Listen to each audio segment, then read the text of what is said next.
ஏன் சில பாட்டு கேட்க சந்தோஷமா இருக்கு, சில பாட்டு கேட்க சோகமா இருக்குன்னு தெரியுமா? அதுக்கு காரணம் இவர்தான். பாட்டோட ஃபீலிங்கை மாத்துறது தான் இந்த மேஜர் அண்ட் மைனரோட வேலையே.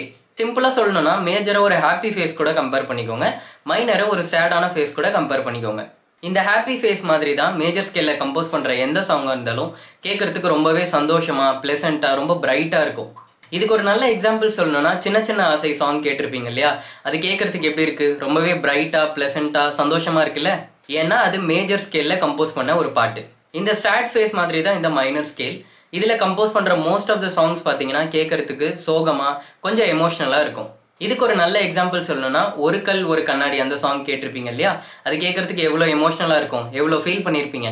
ஏன்னா அது மைனர் ஸ்கேல்ல கம்போஸ் பண்ண பாட்டு. உங்களுக்கு ஒரு சேலஞ்ச், ஒரு 10 இயர்ஸ் கழிச்சு உங்களோட ஸ்கூல் ஃப்ரெண்ட்ஸ் எல்லாரையுமே நீங்க மீட் பண்ற மாதிரி ஒரு சீன் இருக்கு. இந்த சீனுக்கு நீங்க மியூசிக் டைரக்டரா இருந்தா நீங்க மேஜர்ல பாட்டு கம்போஸ் பண்ணுவீங்களா இல்ல மைனர்ல கம்போஸ் பண்ணுவீங்களான்னு மறக்காம கமெண்ட்ஸ்ல சொல்லுங்க. மறக்காம பேனால பேஜை ஃபாலோ பண்ணிக்கோங்க.